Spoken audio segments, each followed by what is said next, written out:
Donc mais les politiques n'entendent pas du tout, ils sont froids, ils n'ont rien à foutre, ils dorment dans leur gratte-ciel. Moi, je ressens vraiment ce truc-là, cette injustice profonde. Il y a des toits, on fait tous les dossiers, les documents, et on est comme des fantômes. En fait, on nous met comme des fantômes. On a disparu de la société. Moi, quand je me suis retrouvée comme ça il y a 16 mois, toute ma vie a disparu, tout ce que j'étais a disparu, je n'étais plus rien, je n'avais plus rien. Et on se retrouve à devenir des fantômes. C'est-à-dire on observe tout ce monde, les fêtes de Noël. Oh, bah, Marina m'a rencontré au moment des fêtes de Noël. Bon, j'entendais les gens fêter. Wow. Je me disais, oh, j'espère qu'on va pas me demander. J'espère qu'on va me demander ce que je fais pour Noël. J'étais séparée de mes enfants. Mais c'est dramatique, ça. Donc, vraiment, on est comme des fantômes. On n'a plus accès à la rentrée scolaire. Moi, j'ai des enfants, là, j'ai pas pu voir pour la deuxième rentrée scolaire. Mais je me disais, oh, je serai solide cette fois. J'arrive à accepter, parce que c'est un vrai deuil à faire. Moi, je suis morte dans le cœur de mes enfants. Mon mari m'a fait oublier d'elle. Donc, c'est terrible. J'avais pour me dire, je vais le faire de façon solide. Le matin de la rentrée, je me suis réveillée avec un sanglot. Donc ça c'est ce que je dénonce. Nous sommes des enfants de la patrie. J'ai horreur de cette chanson. Horreur. C'est parce que moi, je suis une humaniste. C'est pour moi les droits de l'homme. On est tous des frères et sœurs. Mais purée, on est des enfants de la patrie. Et la patrie, un SDF est un sans famille par nature. Et donc du coup, il faut que cette patrie, l'État, loge ses enfants, les publics de la nation quelque part, même à Martine, toi tu es bénévole, et je me trompe pas, c'est bien ça, tu es bénévole, active au sein du collectif du refus de la misère, qui d'ailleurs vous mettez en place le 12 octobre, c'est bien ça, du 15 au 20 octobre. On fête notre événement annuel qui est en lien avec ATD Carbone, qui est la journée mondiale du refus de la misère. Et cette année, notre fil rouge, c'était donner la parole aux femmes invisibles.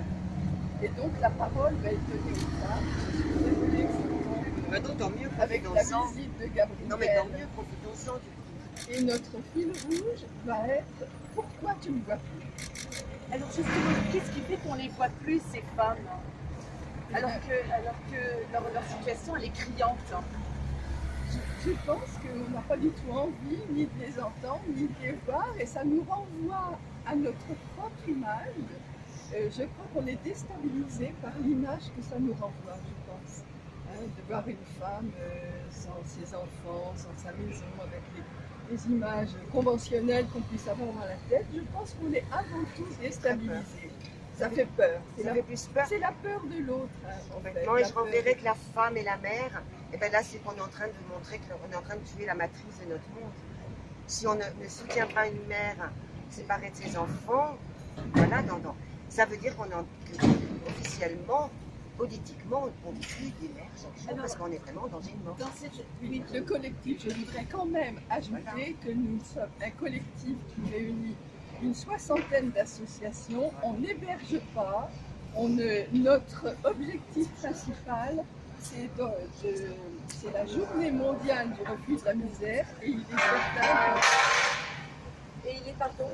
C'est juste la journée mondiale du refus de la misère. Et c'est vrai que dans notre association, je pense que Jean-Charles est venu parler, qui est un membre de Toi à moi, mais en fait l'objectif premier c'est quand même cette fête annuelle, c'est tout, cette fête annuelle. Et tu vois, à Nantes, tout ce collectif de nombreuses associations ont repéré combien de femmes dans la même situation que Dany et Gabriel? Là je ne peux pas te répondre. Est-ce que c'est vraiment très important? Est-ce que c'est en croissance?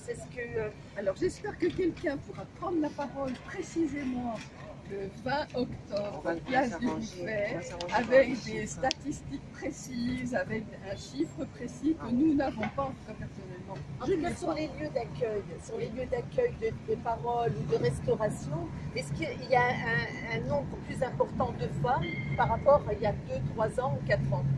Alors je pense que le chiffre est en augmentation d'après ce que je peux lire comme tout le monde. Je n'ai pas de référence précise sur Nantes, Et je répète, ce serait bien que quelqu'un vienne nous en parler le 20 octobre. Là, vous le recensez, ça c'est Et possible. Martine, juste encore une toute petite question.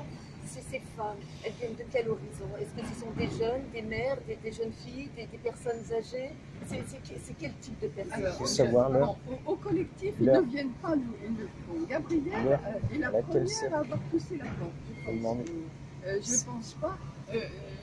Il faudrait peut-être que tu s'adresser aux associations qui sont spécialisées, qui les connaissent bien. Mais je pense qu'il y a beaucoup de jeunes. Il y a quand même énormément de jeunes. Je n'ai pas les chiffres. Est-ce que vous êtes un relais aussi des associations qui accueillent de jour les personnes en situation sans domicile fixe? Est-ce que vous êtes un relais auprès des institutions, auprès des politiques? Est-ce que C'est pas le but du collectif nantais du refuge de la misère. Hein, on est bien, c'est bien le périmètre, c'est quand même la journée mondiale du refuge de la misère pour alerter. Hein, l'alerte de cette année portera sur les femmes, notamment les femmes. On va recueillir des paroles. J'espère qu'on en aura un maximum. On préparera, qu'on mettra en visite de manière visible. Je n'ai pas d'autres. C'est notre seule mission en fait, on n'en a pas d'autres. Hein.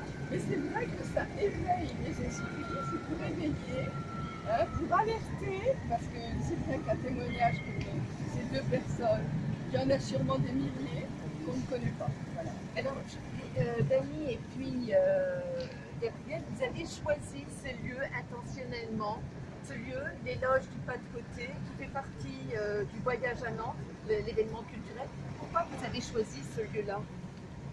Moi, en tout cas, pour avoir vu cette statue il y a à peu près après la Coupe du Monde, là, je me suis dit ça serait le moment de pouvoir faire un pas de côté pour nous trouver un logement.